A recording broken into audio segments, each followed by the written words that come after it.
Dios les bendiga muchísimo.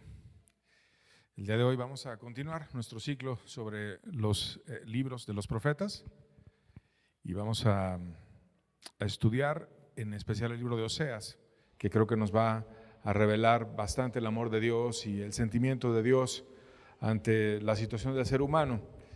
Y para recordar lo que estuvimos estudiando en Cantares sobre la unión de Dios con su iglesia, quisiera de manera introductoria leer Efesios capítulo 5, versos 31 al 32. Dice: por esto dejará el hombre a su padre y a su madre, y se unirá a su mujer, y los dos serán una sola carne. Grande es este misterio, mas yo lo digo con respecto a Cristo y la iglesia. Y aquí hemos estudiado con anterioridad que Dios equipara la relación entre la iglesia y Cristo con una relación matrimonial. O sea, para entender la forma en la que Cristo se relaciona con su iglesia, podemos pensar en un matrimonio funcional, en un matrimonio adecuado, y de esa manera podemos comprender el enorme amor de Dios. Y dice Pablo, esto es un misterio, o sea, Dios quiere una unión tan fuerte con nosotros como un esposo que ama mucho a su esposa. Cristo el esposo, la esposa es la iglesia. Y esta figura que se usa mucho en el libro de Cantares y a lo largo de toda la Biblia, el Padre la utiliza también en el libro de Oseas para hacer una comparación en expresar el sentimiento que él tenía ante las deslealtades y los problemas que había en Israel, que como ya lo estudiamos en los libros históricos, terminó en un gran desvío. Pero al mismo tiempo que nos revela el corazón que tenía el Padre, nos muestra muchas verdades que nos ayudan a conocer a Dios, a comprender cómo es Dios, cómo nos ama a Él, cómo nos procura a Él y cómo podemos llegar no solamente a ser amados por Dios y comprendidos por Dios, sino también nosotros comprender a Dios, que es algo que muchas veces no se tiene en cuenta cuando estamos buscando. Y vamos a pedirle a Dios que Él nos enseñe a comprenderlo a Él también, el día de hoy a través de este mensaje. Padre bueno, ayúdanos, Señor, muéstranos tu amor, muéstranos tu sentimiento, muéstranos cómo eres tú, muéstranos cómo tú ves por tu pueblo y qué sientes tú también a través de los actos que nosotros tenemos, Señor. Revélate a nosotros, te lo pedimos en el nombre de tu Hijo amado. Amén. Bueno, esta relación de Dios como un buen esposo que proveyó todo a su amada, pero que terminó apartándose, como ya vimos que le pasó a la nación de Israel. Recuerda que había la nación dividida en dos secciones, una era Israel y otra era Judá, y que la primera que llegó a un desvío amplio fue Israel. Y hubo una infidelidad de corazón que Dios la va describiendo de una manera comparativa, usando precisamente la imagen del matrimonio. Y vamos a irla viendo. Oseas 10, capítulo 4, versículo 4, la primera parte dice: han hablado palabras jurando en vano al hacer el pacto. Han hablado palabras jurando en vano al hacer el pacto. Y aquí está diciendo Dios cómo Él veía esos compromisos que hacía Israel, cómo le hicieron muchas promesas. Y recuerda que equipara al matrimonio con la unión entre su pueblo y Cristo. Y cómo esas promesas se hacen como cuando tú vas a una boda, y a veces depende del estilo de las bodas, pero a veces el novio le hace promesas a la novia y luego la novia también le lee promesas. Algunos la llevan escrito, otras las dicen de manera verbal, sin escribir nada, y se dicen el uno al otro a qué se comprometen cuando se casan. Y hay muchos testigos, y una boda es muy bonita cuando se sigue un corazón adecuado de los novios y cuando todos nos gozamos en ese amor que ellos han manifestado y cómo son ahora una familia y una unión delante de toda la sociedad. Y entonces Dios, por así decirlo, decía de su amada, pues cuando ellos vinieron e hicieron pacto conmigo, hicieron muchas promesas, hicieron muchos juramentos, muchos compromisos, pero esas promesas y esos pactos fueron en vano. O sea, promesas que no se cumplieron, promesas que fueron vanas, promesas que no tuvieron una esencia y que no llegaron a hacerse un compromiso que fuera para toda la vida. Como también hemos visto muchas uniones, y seguramente tú tendrás historias también al respecto. Hay parejas que aún desde la luna de miel están siendo infieles uno con el otro, ya está coqueteando con alguien que también está en el hotel, y situaciones espantosas que se dan cuando hay deslealtades en el matrimonio. Y eso sentía Dios. fueron desleales conmigo, hicieron promesas con juramento, compromisos de amarme y darme y proveerme. Sin embargo, fueron vanas. Y como un buen esposo, Dios les proveyó todo, pero en su soberbia Israel lo dejó. Oseas 13, versos 5 al 6, dice: yo te conocí en el desierto, en tierra seca. En pastos se saciaron y repletos. Se ensoberbeció su corazón, por esta causa se olvidaron de mí. O sea, Dios permitió que tuvieran muchísima bendición y los conoció estando en un desierto. No tenían realmente nada, no tenían casa, no tenían abundancia, no tenían comida, tenían un montón de necesidad. Ahí los conoció, en tierra seca, no tenían abundancia. Y los llevó a un lugar donde se saciaron, donde tuvieron abundancia, tuvieron sus árboles, tuvieron riquezas, tuvieron muchísimo oro, muchísima plata, y estuvieron realmente repletos. Todas las familias estaban saciadas. Hubo una riqueza enorme en Israel. Por ejemplo, en la época de Salomón hubo muchísima prosperidad en Israel. Pero ¿qué pasó con toda esa prosperidad? Se ensoberbeció su corazón, se envaneció, se empezaron a creer mucho, a sentir que era por ellos, a sentir que ellos eran muy capaces, muy listos, muy inteligentes, y se olvidaron de Dios. Ya no pensaron en Dios para nada, y la abundancia solamente fue para que se sintieran repletos y dijeran: Dios ya no lo necesito y ya lo voy a dejar de buscar. Y como ya no necesitaban a Dios, empezaron a tener un desvío, primero en cosas menores que fueron absorbiendo, y luego cada vez fueron cayendo en pecados y pecados más graves, hasta que fueron una idolatría espantosa. Oseas 12:1 dice: Efraín se apacienta de viento y sigue al solano. Mentira y destrucción aumenta continuamente, porque hicieron pacto con los asirios y el aceite se lleva a Egipto. O sea, ya no tiene esencia su vida. Ya su corazón no tiene riquezas espirituales, se apacienta de viento.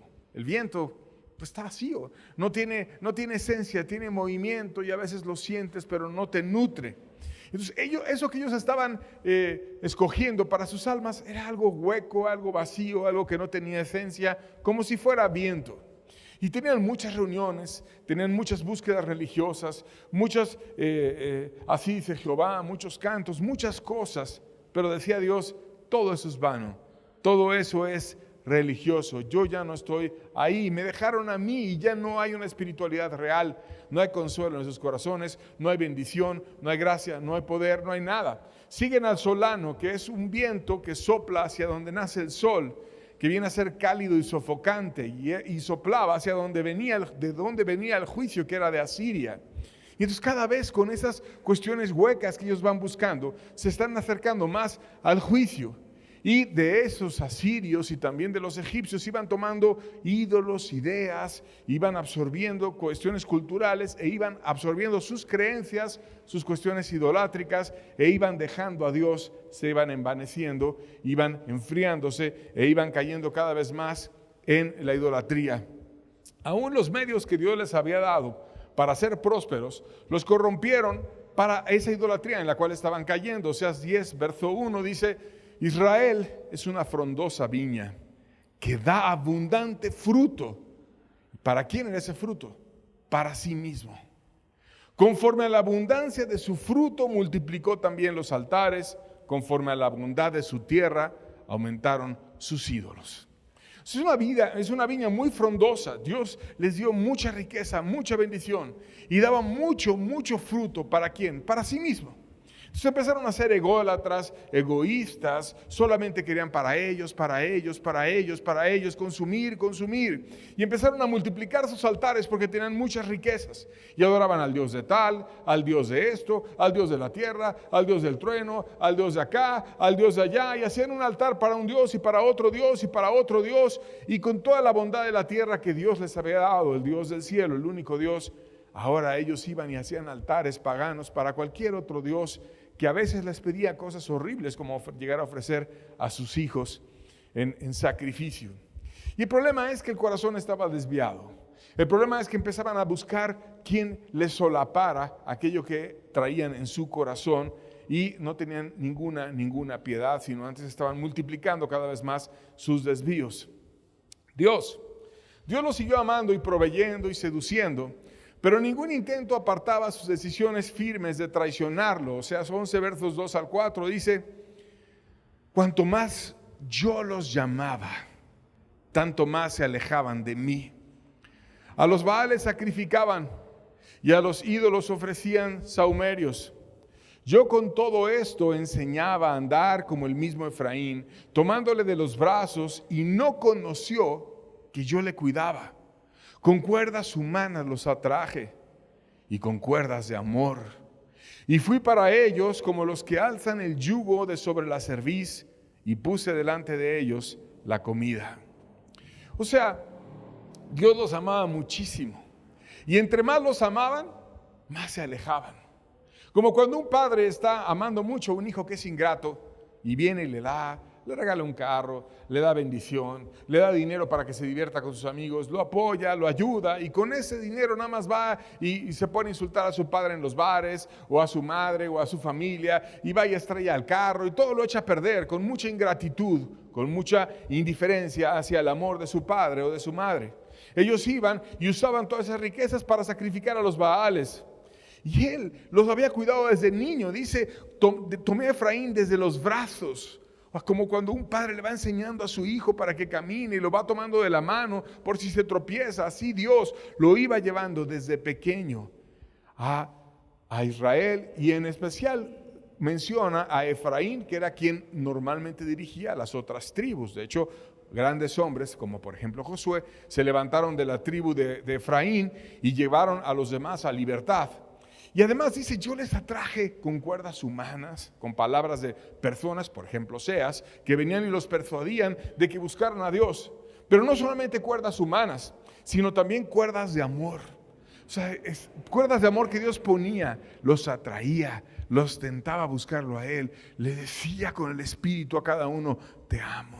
Te quiero ayudar, te quiero bendecir. Esas necesidades que tú tienes en tu alma, yo las quiero suplir, yo te quiero proveer, yo quiero que conozcas mi amor y mi cuidado. ¿Y cómo lo sentían ellos? Ellos lo sentían como yugo sobre la cerviz. Dios otra vez quiere esto, Dios quiere esto. Y Dios les daba comida, pero todo lo veían totalmente torcido y mal. Y la grandeza a la cual Dios los había destinado se corrompió y su alma se llenó de muerte. Oseas 13, verso 1, dice: cuando Efraín hablaba, hubo temor, y fue exaltado en Israel, mas pecó en Baal y murió. Aquí te dice cómo ya de su boca no había vida, sino había temor y había soberbia para exaltar a Israel, y se fueron tras un ídolo abominable de Baal, y su alma terminó muerta. Otra traducción de este versículo dice: Efraín tenía la preeminencia en Israel, o sea, era el más importante. Cuando él hablaba, la gente temblaba, había un toque, había una bendición, etc. Pero rindió culto a Baal y por este pecado murió. Y cuando Dios viene y nos levanta para corregir a otros, para bendecir a otros, para ayudar a otros, como alguna vez de Efraín, te decía, se levantaron grandes hombres como Josué. Pero ese don se corrompe y ya no es para ayudar a otras personas, sino es corrompido para llevarlos a Baales, para hacer situaciones incorrectas. Termina muriendo la persona por completa. Y así los veía Dios. Entonces Dios volteaba y veía a su pueblo Israel y veía a todos muertos, todos deprimidos, todos secos, todos indiferentes. Iban y ofrecían muchas situaciones a dioses paganos, pero ya no había nada en su alma de vida real, sino solamente mortandad por completo. Dios estaba siendo de alguna manera acorralado para dejar a su iglesia y a su pueblo, a pesar de que no era su deseo. Oseas 11, verso 8 lo dice: ¿cómo podré abandonarte, oh Efraín? ¿Te entregaré yo, Israel? ¿Cómo podré yo hacerte como Adma o ponerte como Seboim? Mi corazón se conmueve dentro de mí y se inflama toda mi compasión. Y aquí empieza Dios a presentar el dilema que él tenía en su corazón. ¿Voy a abandonar a Efraín? ¿Voy a abandonar a mi pueblo? Como cuando una persona es traicionada. Imagínate que llegaras a tu casa, si eres un hombre, y vieras a tu esposa que te está engañando en tu misma recámara. O si eres una mujer y vieras a tu esposo que te está engañando en tu misma casa, ¿qué sentirías? ¿Cómo estaría tu corazón? ¿No te sentirías altamente indignado y muy molesto si tú siempre le has dado tu parte, lo que te correspondía a ti? Si tú nunca tentaste ni fuiste desleal con tu pareja para que ella te abandonara y te engañara. ¿Y qué pasara si no fuera una vez, ni dos, ni tres, si no fueran muchas? Entonces Dios empieza a decir, es que yo tengo una dignidad, yo tengo un valor muy alto y ellos me desprecian y ellos no me valoran, ellos no me tienen como lo que yo realmente soy. Entonces, ¿cómo voy a estar con ellos? ¿Cómo voy a tener una unión matrimonial con ellos si ni me buscan, ni me oran? Si las riquezas que yo les di las usaron para ir a buscar dioses paganos y ahora están sacrificando el incienso a esos dioses paganos, ¿qué voy a hacer por ellos? ¿Cómo los voy a entregar? ¿Cómo me salgo de esta relación? ¿Cómo abandono a mi pueblo? ¿Podré yo hacerte como Adma o ponerte como a Zeboim? ¿Quiénes son Adma y Zeboim? Bueno, son dos ciudades que estuvieron en el juicio junto con Sodoma y Gomorra. Normalmente se recuerda mucho a Sodoma y a Gomorra, y hay otras, Adma y Zeboim, que también les fue igual. Cayó el juicio de Dios, pero que no son tan famosas. Pero Dios sí las recuerda. Y Dios dice, ¿cómo le podré hacer te va a pasar igual que a ellos? Y entonces su corazón se conmovía y se inflamaba toda su compasión. ¿Qué quiere decir eso de que se inflamaba su compasión? Dios no quería juzgar.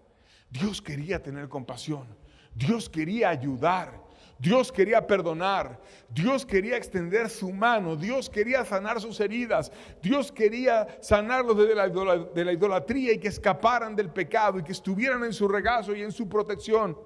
Quería tener compasión, pero no podía porque ellos eran altamente indiferentes, altamente idólatras. Ya estaban sacrificando a otros dioses, ya habían abandonado al Dios del cielo, ya no lo buscaban, ya no lo amaban, ya estaban en sus caminos por completo. Y en ese dilema, Dios usa un profeta, que es precisamente el profeta Oseas. Y ese profeta entendió muy claramente el sentimiento de Dios, porque vivió un drama similar en su familia al que Dios estaba viviendo con su pueblo. Ese profeta fue guiado por Dios para casarse con una mujer que terminó siendo infiel. Oseas capítulo 1, verso 2 dice, el principio de la palabra de Jehová por medio de Oseas. Dijo Jehová a Oseas, ve, tómate una mujer fornicaria e hijos de fornicación, porque la tierra fornica apartándose de Jehová.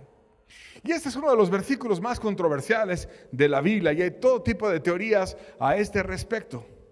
O sea, Dios le manda que fuera y tomara una mujer fornicaria de corazón, pero no de hecho, dicen algunos. No era una mujer que realmente engañara a Oseas.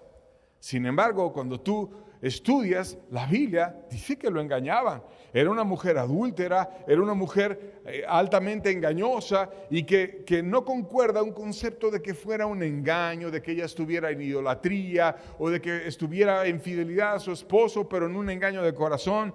No es esa una interpretación que encaje con el contexto de todo el pasaje. Otros dicen de manera radical, no, es que él fue y se casó con una prostituta. Fue y se casó con una prostituta, Oseas. Y entonces nos ponemos a pensar en el contexto de cómo es Dios. Dios nos llama a unirnos en yugo desigual. Dios niega su propia ley con algunos y no con otros. Por cumplir propósitos espirituales permite que rompamos sus recomendaciones, como no unirnos en yugo desigual, y animó a Oseas a irse a casar con una prostituta. ¿No te parece inconsistente con sus principios? U otra posibilidad, se unió con una mujer pagana que tuvo un cambio. Mientras ella tuvo un cambio, se casó con ella y después ella regresó a sus pecados y terminó siéndole infiel. Esto es, Oseas la amó, la sirvió, le ayudó, tuvo una restauración ella, la fortaleció, la bendijo y después ella tuvo un desvío, que yo pienso que es la interpretación correcta del pasaje. Y de hecho cuando ves sus hijos y la forma en la que él le llamó a sus hijos, te da luces de lo que estaba pasando en la familia. El primer hijo se llamó Jezreel y la Biblia dice que ella concibió y le dio a luz un hijo. O sea que el hijo era de Oseas. Pero los siguientes hijos te dicen concibió otra vez y dio a luz una hija. No dice le dio a luz una hija, sino dice dio a luz una hija. Y luego viene un tercero que también dice concibió y dio a luz un hijo. Tampoco te dice le dio a luz un hijo, sino dio a luz un hijo. Y entonces ya te empiezas a imaginar el drama familiar que estaba enfrentando Oseas. Qué sentimiento tan terrible. Qué sentimiento el querer ganar a tu esposa. El que tu esposa te estuviera engañando. El que tu esposa estuviera dando hijos que ni tuyos eran. Y que tú estuvieras tratando de rescatar a la familia. Y que la esposa estuviera totalmente aferrada en ir tras deleites, tras engaños, tras sus amantes y tras todo ese tipo de cosas. Aún los nombres de sus hijos tenían un reflejo de esa equivalencia en el drama que tenía Dios con su pueblo. Y cómo Dios desecharía a Israel por su adulterio. Oseas capítulo 1, verso 6, verso 8 y verso 9 dice: concibió ella otra vez y le dio a luz una hija, y le dijo Dios: ponle por nombre Lo-Ruma, porque no me compadeceré más de la casa de Israel, sino que los quitaré del todo. Después de haber destetado a Lo-Ruma, concibió y dio a luz un hijo, y Dios le dijo: ponle por nombre Lo-Ami, porque vosotros no sois mi pueblo, ni yo seré vuestro Dios. Su hija, que se llamaba Lo-Ruma, quiere decir indigna de compasión. Así se llamaba, indigna de compasión, es lo que quiere decir ese nombre. Y lo que Dios les decía a través de ese profeta a toda la nación de Israel es: ya no me voy a compadecer de ustedes. Tuve hijos, pero esos hijos son indignos de compasión.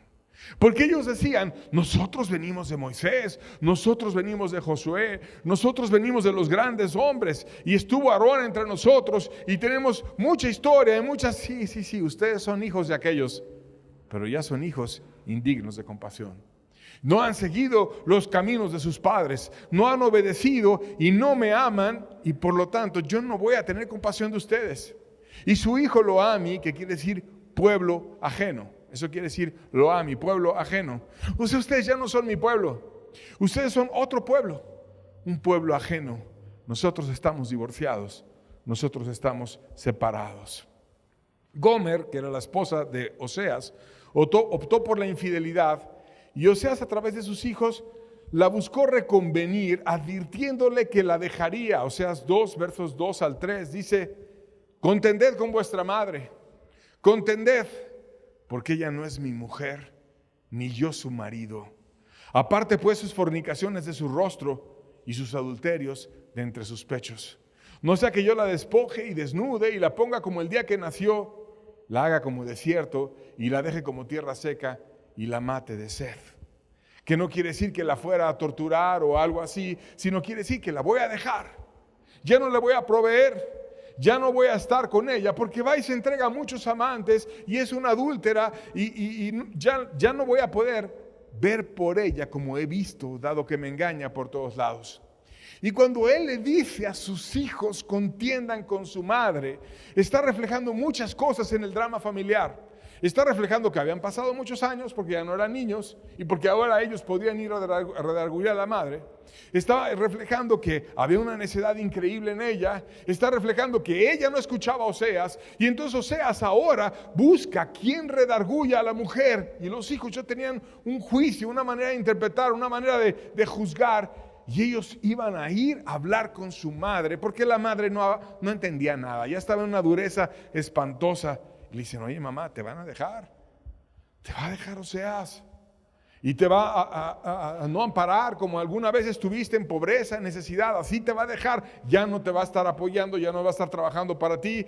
Y fue una situación de años de estar buscando Oseas salvarla, y finalmente no puede, y dice: vayan y contiendan con su madre porque yo la voy a dejar, ella no es mi mujer, porque me ha engañado muchas veces, yo no soy su marido. Aparte sus fornicaciones de su rostro. Sin embargo, ¿qué crees? No las apartó. Y no oyó ni a sus hijos, ni oyó a Oseas. Y aún como el profeta, dentro de su drama familiar, sabía que no iba a ser capaz ella de saciar sus intereses en el mundo. Oseas 2, versos 7 y 8 dice: seguirá a sus amantes y no los alcanzará. Los buscará y no los hallará. Entonces dirá: iré y me volveré a mi primer marido, porque mejor me iba entonces que ahora. Y ella no reconoció que yo le daba trigo y vino y aceite y le multipliqué la plata y el oro que ofrecía a Baal. O sea, ella quería todo. Era una mujer adúltera y actuaba como siguen actuando los adúlteros el día de hoy. ¿Cómo actúa el adúltero? El adúltero es una persona muy egoísta. Quiere a la esposa, quiere a la amante, quiere a la secretaria, si también se da oportunidades con ella, quiere a una prostituta cuando se la encuentra por ahí y la compra, quiere todo, sea hombre o sea mujer. Pero no quiere deshacer su familia. Y entonces, Oseas decía, no podemos vivir así. No podemos estar en una situación donde tú me estés dando este tipo de insultos, etc. Y como era profeta, y el sello de los profetas es que sabían el futuro, Dios le deja saber lo que le iba a pasar a su mujer. Y se lo advierte y se lo dice, vas a seguir a tus amantes y no los vas a alcanzar. Los vas a buscar, pero no los vas a hallar. Porque una cosa es estar adulterando en casita, donde te dan todo el trigo, el vino, el aceite, donde le dio mucho oro y mucha plata, porque era un hombre trabajador y esforzado por su casa, y su mujer lo único que hacía era tomar ese oro y esa plata e irlas y sacrificarlas a Baal. En cultos paganos, en situaciones asquerosas, en cultos idolátricos. Así usaba el dinero de Oseas, Gomer, su esposa. Y dice Oseas, ¿qué voy a hacer contigo? No quieres cambiar, no quieres escuchar a tus hijos, vas a seguir a tus amantes. Porque una cosa es que vengan y te den un regalito porque te acuestes con ellos, pero ya que no tengas casa, ya que no te esté dando el trigo, el vino, el alimento y todo lo necesario, el aceite, el oro y la plata, y le digas a tu amante, llévame a tu casa, se va a olvidar de ti. Se acabó el amor. Como muchos hombres son con las mujeres, muy galantes, muy esto, muy lo otro, porque quieren sexo con ellas. Pero cuando viene la responsabilidad, cuando viene un nuevo nacimiento, cuando le dice estoy embarazada, o cuando viene algo que suplir, se les olvida toda la hombría.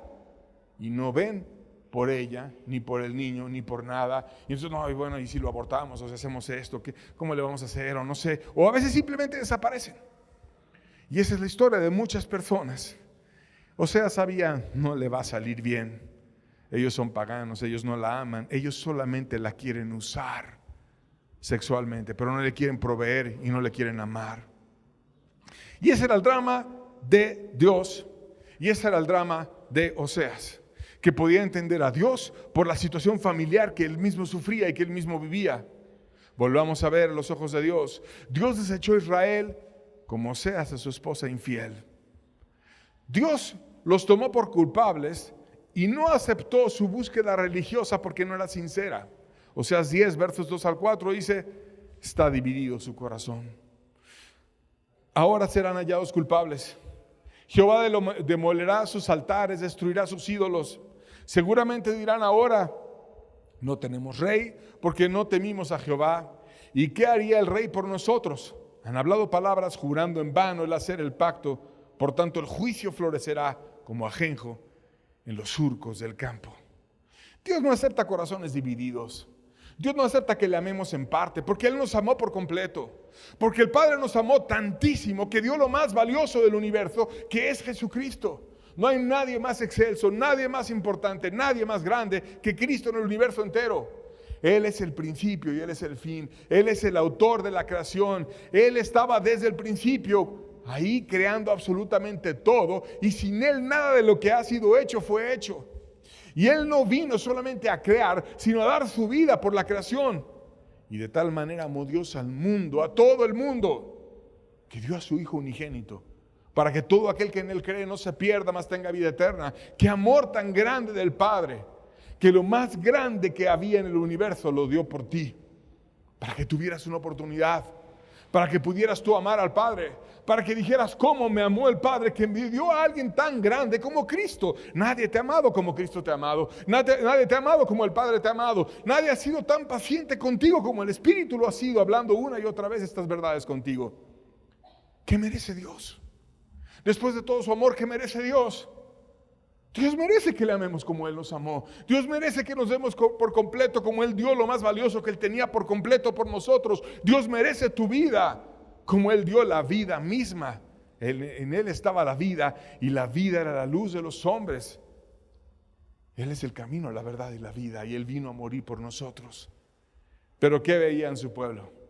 Corazones divididos, corazones interesados, Corazones que querían el pecado y querían el beneficio. Como Gomer quería que Oseas le siguiera dando el oro y la plata y el vino y el aceite y el trigo y todo lo necesario, pero también quería a los amantes porque también los amantes le daban.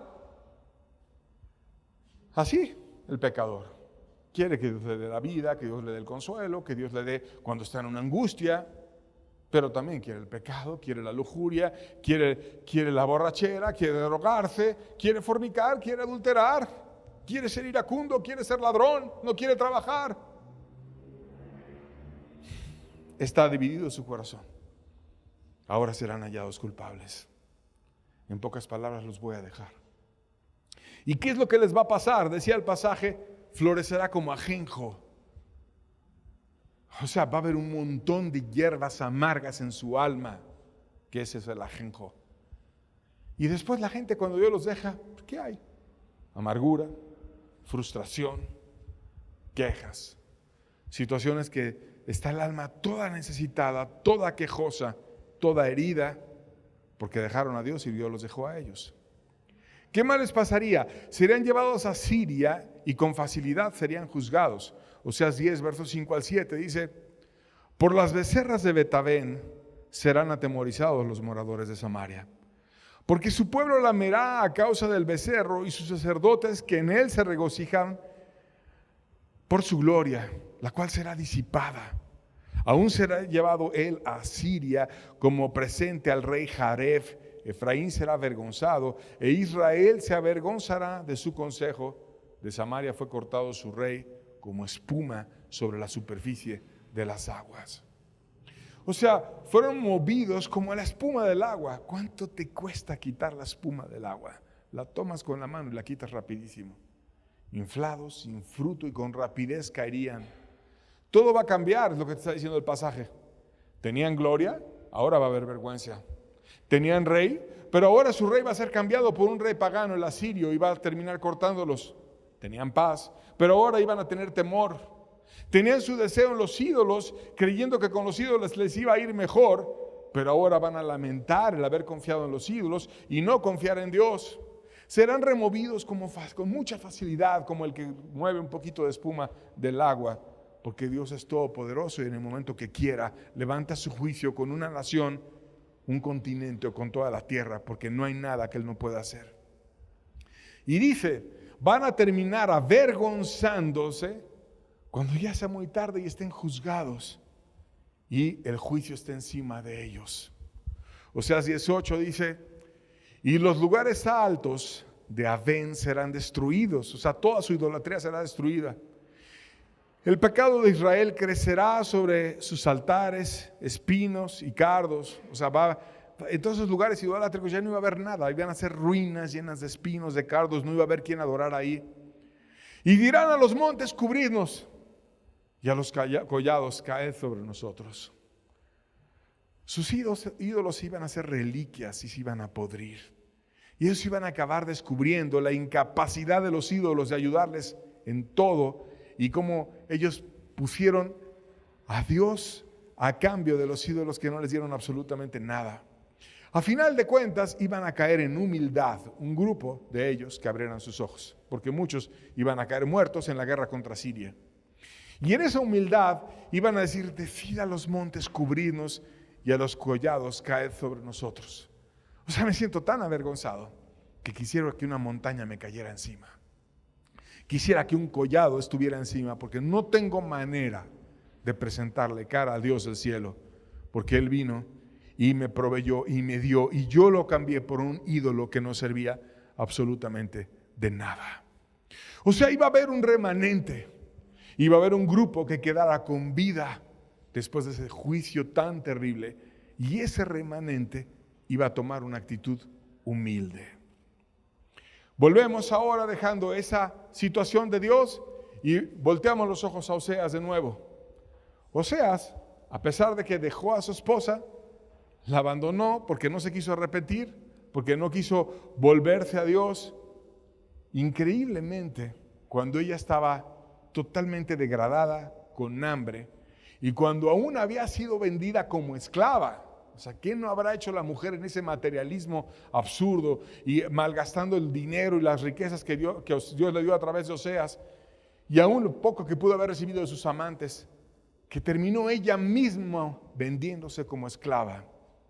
Y cuando estaba ella misma vendiéndose como esclava y ninguno de sus amantes, ni de todos los que la usaban, la procuraba y le daba, entonces Dios le habla a Oseas para que fuera e hiciera algo por su esposa.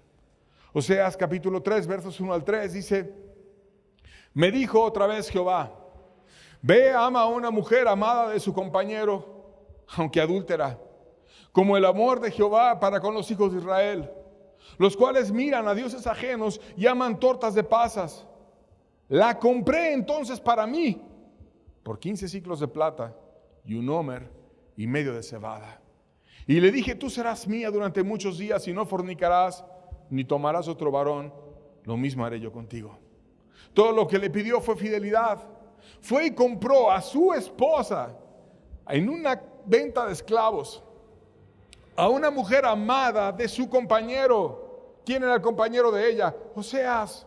Y adúltera, porque lo había engañado por todos lados. Merecía ella que fueran y la compraran. Merecía que Oseas la fuera y la viera ahí cuando la estaban exhibiendo como esclava, cuando ya no valía para nadie, cuando estaba sucia, raída, sin riqueza, sin nada, a lo mejor flaca, enferma, mal, vendida como esclava y ni quien la quisiera comprar. Y pasa él y da una gran cantidad por ella. La compró entonces para él por 15 ciclos de plata y 1 homer y medio de cebada, una gran cantidad. La compra y todo lo que le dice es: tú vas a ser mía y no vas a fornicar y no vas a tomar otro varón, y lo mismo yo voy a hacer contigo. Voy a ser leal. A su misma esposa va y la compra. Su esposa no merecía eso, pero de manera increíble ya no se hace mención de un engaño más de su esposa. No se hace mención de otro adulterio, no se hace mención de nada. La familia de Oseas, de forma increíblemente guiada por Dios, terminó siendo restaurada. Y Dios la ayudó a ganar a su esposa pagana, comprándola como esclava y llevándola a su casa de nuevo.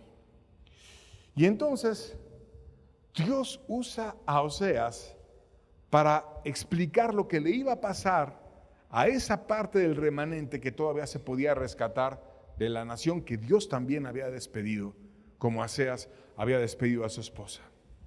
Y Dios le da palabras a Oseas que podía ahora entender el corazón de Dios, que sabía lo espantoso que se siente que te engañen, que se sabía el increíblemente grande amor de Dios que se necesitaba para ir a comprar a tu esposa que te había engañado muchas veces y que te había dado hijos que no eran tuyos y que ahora la ibas a comprar de un mercado de esclavos para pedirle que ella fuera fiel a ti y tú a ella. ¿Cómo tuvo Oseas esa gracia para ir a amar a una mujer así? Porque Dios lo llamó y Dios le dio ese favor y Dios le dio esa capacidad de perdonar y ese corazón para ir y perdonar y amar a su esposa engañosa y desleal. Y entonces Oseas ahora entendía el corazón de Dios. ¿Qué amor tan grande tiene Dios?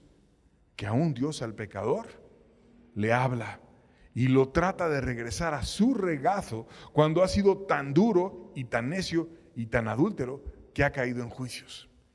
¿Cómo Dios le habló ahora a Israel para que viniera y pudiera ser restaurada? Lo llama primero que nada a ver lo oculto de su corazón. Oseas 13, verso 12 dice: atada está la maldad de Efraín y su pecado está guardado. O sea, lo tienen escondido, pero yo lo veo y tú debes de verlo para que puedas salir adelante. Tienes que esconder eso que tú tienes atado, eso que a la gente no le gusta, porque dice la Biblia, y esta es la condenación, que la luz vino al mundo y que los hombres amaron más las tinieblas que la luz porque sus obras eran malas. Y cuando empiezas a estar esclavizado a muchos pecados, a la gente no le gusta que salga a la luz su pecado, no le gusta. Lo tiene atado como si llevaras una cadena y no te la puedes quitar. Y no puedes. Una mirada lujuriosa y luego otra, y luego otra, y luego otra, y luego otra. Y no se sacia el ojo de ver. Lo tiene amarrado, no la puede soltar. Una amargura, y luego otra, y luego otra, y luego otra, y luego otra. Una borrachera, y luego otra, y luego otra. No lo puede dejar, pero tampoco le gusta que le digas. Entonces Dios, no hay otra forma, querido amigo, que no sea enfrentar la maldad. No hay caminos cortos. No es como meter unas palomitas al microondas que se hagan rápido. No es así. Tienes que trabajar en tu corazón. Y le dice, atada está la maldad de Efraín y su pecado está guardado. Pero no lo dejes ahí guardado. Yo sé que la tienes bien agarrado y bien atado a ti. ¿Por qué no vienes y lo abres? ¿Por qué no vienes y lo sacas? ¿Por qué no vienes y pones tu herida delante de mí para que yo te pueda ayudar? No te hagas, ahí lo tienes. Ahí lo tienes. Manchadas están tus manos de sangre. Dios, ¿tú crees que Dios lo puedes engañar? Dios sabe todo de ti. Todo lo que ni tu marido sabe, ni tu esposa sabe. Dios lo sabe. Los adulterios, las fornicaciones, los abortos, muchas cosas que ni a tus padres ni a tus hijos les dirías y te avergonzarías de ti mismo o de ti misma, pero que Dios sabe y que necesitas no esconderlo, sino eso que tienes amarrado, ponérselo a Dios. Y los lleva a buscar de corazón para tener una verdadera restauración. Oseas 10, verso 12 dice: sembrad para vosotros en justicia, segad para vosotros en misericordia, haced para vosotros barbecho, porque es tiempo de buscar a Jehová hasta que venga y os enseñe justicia. O sea, necesitas hacer un cambio real. Deja las injusticias, dale a cada quien lo que merece. Y no solamente lo que merece, sino también hasta lo que no merece. Haz misericordia con todos, porque es tiempo de buscar a Dios. Y estate amando y siendo justo hasta que Dios venga y Él te enseñe. Porque dice la Biblia que seremos enseñados por Dios hasta que tengas comunión con Él, hasta que te ministre y te bendiga. Empieza a portar bien, deja las maldades, haz lo que es justo. Deja de hacer injusticias, es tiempo de buscar a Dios, pero no digas hipócritamente, busco a Dios, no, sí, yo voy los domingos y busco mucho a Dios, ándale pues, y te vas entre semanas a hacer injusticias, te vas entre semanas a hacer maldades. No, deja la injusticia, deja el pecado y empieza a buscar a Dios. Y aún nos invita a orar con profundidad. Oseas 14, versos 1 al 2, dice: vuelve, oh Israel, a Jehová tu Dios, porque por tu pecado has caído. Llevad con vosotros palabras de súplica y volved a Jehová y dile: quita toda la iniquidad y acepta el bien. Te ofrecemos ahora la ofrenda de nuestros labios. O sea, busca a profundidad a Dios, porque por tu pecado has caído. ¿Por cuál pecado? Por ese que tienes escondido, por ese que tienes guardado. Pero ese que tú tienes muy guardado, lo vas a sacar a la luz y vas a dejarlo y vas a ponerte a sembrar justicia y hacer misericordia, ayudar a otros y luego a rogarle a Dios y a decir: yo por mi pecado caí.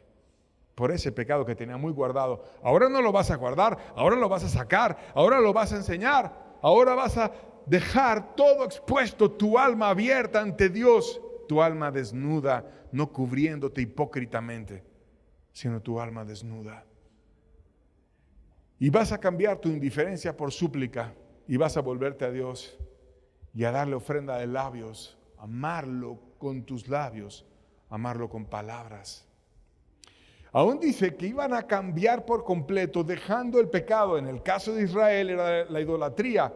Y tú sabrás cuál ha sido tu pecado más grande. A lo mejor la soberbia, a lo mejor la hipocresía, a lo mejor el adulterio, a lo mejor la amargura, a lo mejor la incredulidad. Y ya cada quien sabrá cuál es su pecado más grande. En el caso de Israel era la idolatría. Pero lo iban a dejar por completo. Y se iban a presentar vulnerables ante Dios y necesitados de Él. Oseas 14, versos 3 y 4 dice: no nos librará el asirio, no montaremos en caballos, ni nunca más diremos a la obra de nuestras manos: dioses nuestros, porque en ti el huérfano alcanzará misericordia. Y luego Dios dice: yo sanaré su rebelión, les amaré de pura gracia, porque mi ira se apartó de ellos. ¿Qué está haciendo aquí Israel en la forma en la que se entrega a Dios, el remanente? Dios, no tengo quien me libre. Ya al asirio no voy a ir nunca más a él. No me voy a montar a caballos para ir a pedir ayuda a otra nación que venga y que nos libre. No, nunca más. Ni tampoco voy a ir a ninguna nación, ni con ningún hombre, ni voy a ir a ninguna cuestión espiritual que no seas tú. No voy a decirle más a la obra de mis manos, dioses nuestros. No voy a buscar en la tierra a nadie más que a ti. Y no voy a buscar en el cielo, ni a los demonios, ni a nadie espiritualmente que no seas tú. Y luego le dice, en ti el huérfano alcanzará misericordia. ¿Y qué se refiere con eso del huérfano? Obviamente Dios tiene compasión de los huérfanos, pero cuando está hablando del huérfano, se está refiriendo a él. Yo soy el huérfano, Señor. Yo soy ese que tú dijiste, ese no es mi hijo. Yo soy ese que tú dijiste, este es pueblo ajeno, y tú me dejaste y fuiste justo, pero ahora soy huérfano, ahora estoy deseando que el monte me cubra, ahora estoy avergonzado, ahora estoy mal, ahora quisiera no tener cara para presentarme delante de ti, pero la tengo en tu pura misericordia. Acuérdate del huérfano. Ven y ampárame, Señor. No tengo a nadie en la tierra, no tengo a nadie en el cielo, solo estás tú. Y entonces Dios los ve en humildad y dice, yo sanaré su rebelión y los voy a amar de pura gracia, porque mi ira se apartó de ellos. Cuando sacaron el pecado y se pusieron a mostrarle las cosas a Dios. ¿Y qué nos enseña todo este libro? A comprender el sentimiento de Dios, a comprender cómo Dios nos ama, a trabajar en nuestro corazón una y otra vez para que estas verdades nos vayan cayendo. Si hacemos el bien, Cristo se va a revelar a nosotros. Dios nos va a amar, Dios nos va a ayudar, Dios va a estar con nosotros. Pero necesitamos poner en práctica estas verdades y tratar con nuestras propias almas. El sacerdocio es individual, es tu responsabilidad ver tu alma. No es que tú vas a tener una cita con no sé quién para que te enseñe no sé qué. No es el hombre, no hay nadie en la tierra que te pueda mostrar tus pecados. Como ellos dijeron, ¿a quién iremos? Ya no voy a montarme a caballo. Como muchas personas quieren montarse a caballo, ir a hablar con uno, ir a hablar con otro, aunque sea lejos. No está en el hombre. Tampoco están los ídolos, ni en ninguna cuestión espiritual que no sea Dios. Está en que dejes la soberbia, está en que te humilles con Dios y está en que busques en tu corazón una y otra vez hasta que Dios te enseñe a ver eso que tienes guardadito, a ver eso que tienes escondido, eso que tienes muy cuidado, y le abras todo y digas, ¿para qué me estoy haciendo tonto? Te voy a abrir mi alma y te voy a decir las cosas que tú sabes que yo he hecho, que a nadie más le he dicho, pero que tú lo sabes bien. Dios los llena de promesas para el remanente. Y les dice del precioso Salvador que iba a venir para aquellos que quisieran volverse a Él. Les habla de una tribu de la cual vendría Dios mismo para salvar a su pueblo. Oseas 1:7 dice, mas de la casa de Judá tendré misericordia y les salvaré por Jehová su Dios. ¿Quién iba a salvar? Jehová. Dios con nosotros. Grande es el misterio de la piedad. Dios fue manifestado en carne. Le salvaré por Jehová su Dios. No le salvaré con arco, ni espada, ni batalla, ni con caballos, ni jinetes. Le salvaré en su alma, con Dios que vendrá de la casa de Judá. ¿Y de qué tribu venía Cristo? De Judá, tanto por su padre como por su madre. Aquí estaba el profeta diciendo de dónde vendría la salvación. Y aún da muchos detalles de ese Salvador. Dice que cuando fuera pequeño iba a estar en Egipto y que luego lo iba a llamar. Oseas 11:1 dice, cuando Israel era muchacho, yo lo amé y de Egipto llamé a mi hijo. Estuvo en Egipto y luego vino a Israel. Y eso se cumplió cuando Herodes persiguió a Jesús y a su familia y empezó a matar como loco a los niños en Belén porque no quería que naciera un rey que los sustituyera a él. Porque creía en la carne que iba a ser un rey que iba a venir a quitarlo a él, pero no venía a reinar de esa manera, sino venía no en un reino carnal, sino en un reino de corazón. Entonces José y María se fueron huyendo a Egipto hasta que murió Herodes. Y luego regresaron, y en Mateo 2:15 se recuerda esa palabra, que estuvieron en Egipto hasta la muerte de Herodes, y después de Egipto llamé a mi hijo, regresaron. De nuevo una profecía sobre ese precioso Salvador. Y la muerte de ese niño traería gran tristeza, pero su resurrección traería gran esperanza a la nación y te traería esperanza de vida. Oseas 6, versos 1 y 2, dice: venid y volvamos a Jehová, porque Él arrebató y nos curará, hirió y nos vendará, nos dará vida después de 2 días, y en el tercer día nos resucitará y viviremos delante de Él. Oh, estaremos como si los cristianos hubieran muerto con Él. Y cuando Cristo murió, todo el mundo se empezó a desanimar. Los discípulos empezaron a decir: no puede ser que lo vayan a crucificar. Lo dejaron solo, solamente Juan y algunas mujeres estuvieron con Él en la hora más agónica de su existencia. Fue a la cruz prácticamente solo, porque decía: iré al pastor y serán dispersadas las ovejas. Y cuando murió estaban todos desanimados. Ahí están unos discípulos en el camino de Emaús, ya de regreso, todos deprimidos, porque había muerto Jesús hace unos días. Pero dice: nos dará vida después de 2 días y al tercer día resucitará.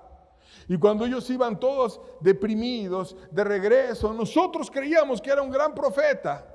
Pero aparece uno que se pone a hablar que era Jesucristo, pero ellos todavía no entendían que era Jesucristo resucitado. Y sentían como fuego en su alma, sentían como que revivía su corazón, como que algo les daba esperanza. Y empezó a hablar de todas las escrituras, de cómo era necesario que Él padeciese y que después resucitase el tercer día.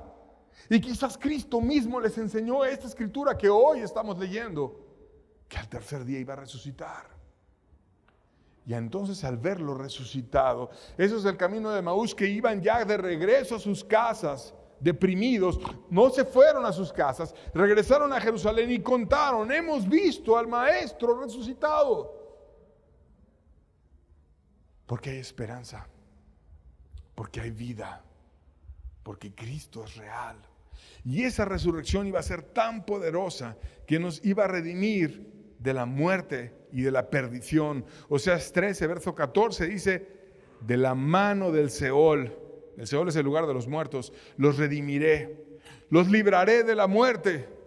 Oh muerte, yo seré tu muerte y seré tu destrucción. Oh Seol, la compasión será escondida de mi vista. Pero llega un momento cuando Dios te muestra las cosas, y cuando dices: tengo sentencia de muerte, y te presentas huérfano, y te presentas mal, pero sabes que vas a aquel que resucitó, y sabes que vas a aquel que tiene la vida. Y entonces: oh muerte, yo seré tu muerte, y yo voy a ser tu destrucción. Ya no hay más muerte en tu alma, ya no hay más destrucción para ti. La compasión que estaba escondida se muestra cuando hay alguien digno que quiere abrir su corazón, cuando alguien quiere derretir su corazón, cuando alguien quiere escarbar estas verdades hasta que encuentre a Dios. Dios es real, Dios te ama y Dios te quiere ayudar.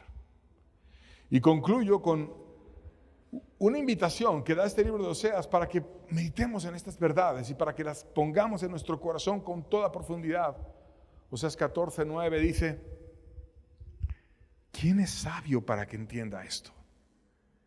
Y prudente para que lo sepa. Porque los caminos de Jehová son rectos, y los justos andarán por ellos, mas los rebeldes caerán en ellos. Puedes tomar 2 caminos después de oír el mensaje: ser rebelde y decir: otra vez más.